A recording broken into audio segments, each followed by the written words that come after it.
And alright, moving on from Final Fantasy X, we are moving back in time again to Final Fantasy 7 with Cloud Limit Break deck. One of the most popular, most iconic Final Fantasy series right now is definitely 7, especially with the remake, of the game over the past few years. Yeah, so let's open it.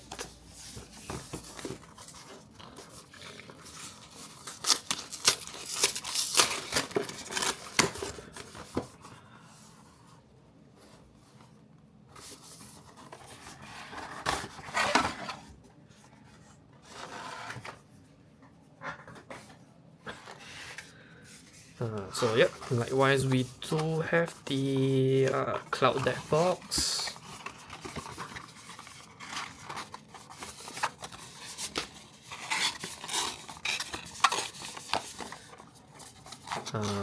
I really do hope that Wizards of the Coast will make this slightly bigger so that we can put all the tokens sleeve, the entire deck sleeve and the tokens in as well.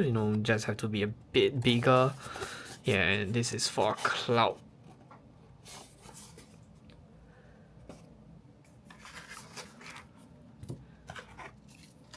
And we do have the collector booster and the poster. So yeah, let's take a look at the poster first. Do we have only Cloud or will we have Tifa inside as well? Alright, so big poster of Cloud. And yeah, we do get Tifa as well over here. Yep.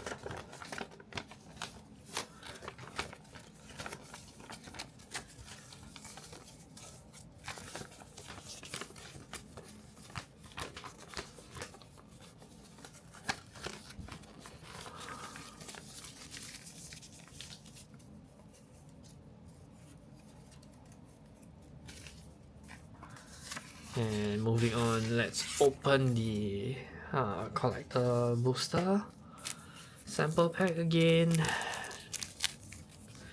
Making sure I don't cut my cards. And for the two cards that we are opening, and we have a Transpose and a Riku. So Riku is a legendary creature that whenever you put one or more counters on a creature, until end of turn that creature can't be blocked by a creature your opponent control. Not sure if it's in the Tidus deck that we just opened, but it might make a good addition as it does give your creatures unblockable. And yeah.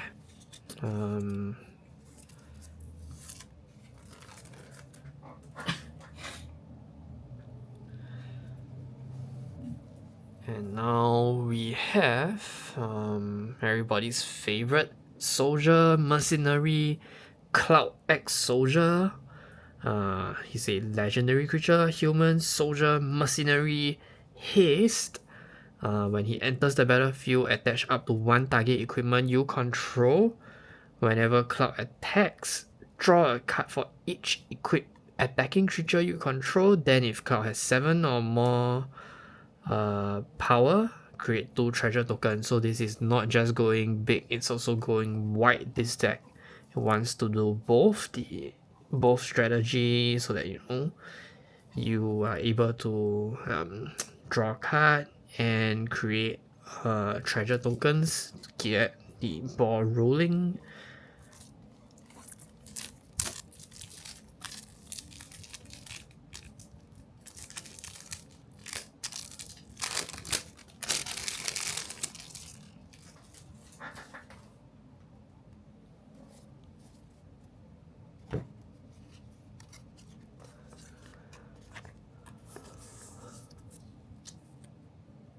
And the second card that we have is the alternate commander, which is Tifa. So Tifa is a legendary human monk with melee, which means that whenever she attacks alone, she gets a +1/+1 counter until end of turn for each opponent you attack this combat. Whenever this creature attacks not alone, it gets +1/+1 for each opponent you attack. Whenever one or more creatures you control with power 7 or greater deals combat damage to a player, untap all creatures you control. If it's the first combat of your turn, there is an additional combat step. So you can see that both of them have power 7 or greater. So using the equipment in this deck, it's quite easy to get power 7. So yeah, it should unlock the 2 commanders. And yep, the tokens are filled with soldier cards. All of them are soldier. And there's a foretell card, treasure, rebels. Yeah, so it's all soldier, rebel, treasure, and foretell.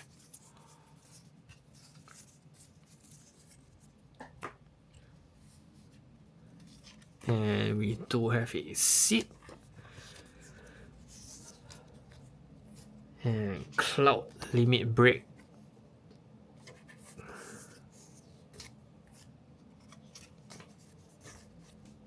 Lina. So most of the cards in this deck are going to be pumping your creatures to get them to power 7. Lots of equipment synergies.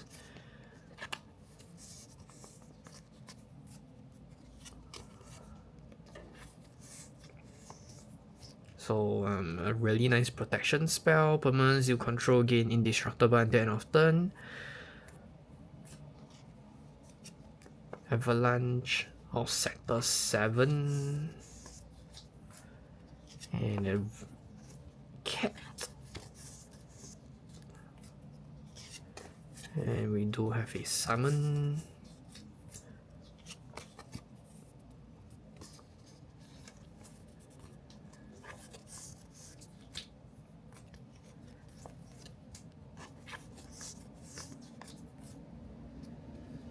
So we do have a ninjutsu mechanic in the deck as well.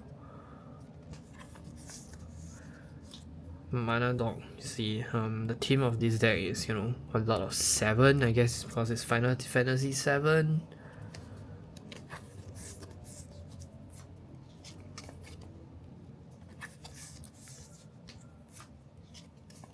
So this deck is all about dealing combat damage, triggering effects, equipping, going wide, creating tokens to hit your opponents.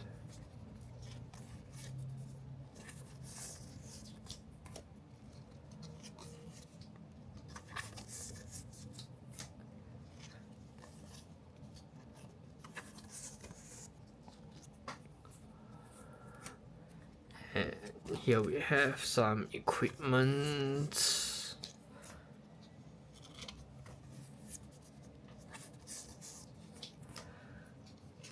Board wipes. Bastion Protector to make sure that your commanders survive.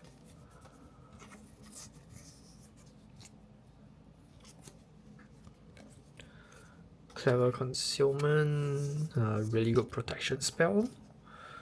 Pure Steel Paladin, for the equipment synergy.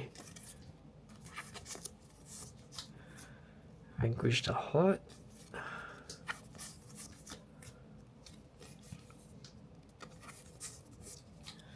And there is a Hellkite Tyrant, which you can win the game if you're able to, get 20 artifacts.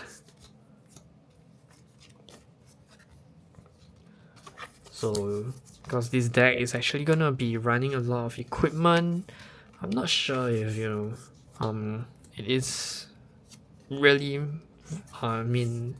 would it really be viable to play lots of equipment and then attack with a Hellkite and win? So pretty good set of equipment that we just managed to sleeve. Champion Helm gives hexproof, Conqueror Flail gives protection from colors, and Darksteel Blade indestructible. Sword of the Enemies for the ramp. So yeah, pretty good set of equipment there. And yep, so the lens in this deck is also pretty good. And yeah, the entire Final Fantasy Commander decks all have pretty good lands, you know, although these are really the budget lands, but these are the better budget lands because they do have the options of coming in untapped. And I do think that that is really important, especially as the format as a whole is getting faster and faster. Your turn 1, turn 2, turn 3 plays are getting you know, more and more important, unlike last time, say 10 years ago, where you are just ramping in your first few turns, not doing much. Yeah. And it's really good to see these lands getting reprinted. And yeah, if you're not playing CEDH, honestly, I don't really think that you need to upgrade lands. They should be able to function right off the bat. Yeah, pretty happy with the lands that are printed in this set. I mean, especially for how much each of these decks cost. Yeah.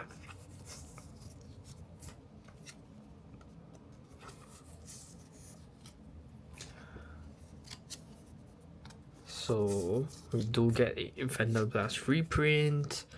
Hopefully no one is gonna copy this and, you know, destroy all of your equipments. And we do get Cultivate, Harmonize, Nature's Law, Rampant Growth, you know, really good 2 mana ramps. Arcane Signet, Colossus Hammer, Explorer's Scope, Hero's Blade, and we do get a Lightning Grease. Good to see a Lightning Grease reprint. I believe the prices of this are slowly creeping up, so hopefully this will bring it down again.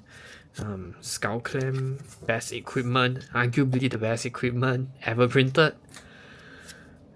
And another yeah, special soul ring for Final Fantasy 7.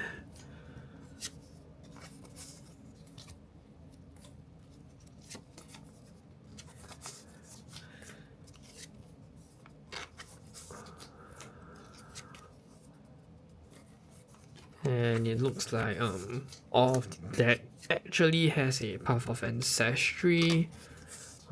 Not too sure if it's really gonna help you scry a lot, because there are quite a few creature types in this deck. They are not really tribal decks. And yeah, nice forward lands again. Really good quality of life upgrade compared to the older decks. I hope going forward, you know, we do get these forward lands printed in the precons, or at least for the more premium ones that, you know, are sold at a higher MSRP, like the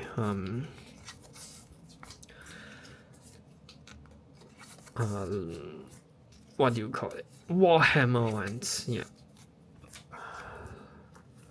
so we have finished sleeving the entire deck. So this is Cloud's deck, and next we'll be moving on to the last deck from Final Fantasy 6, which is Terra.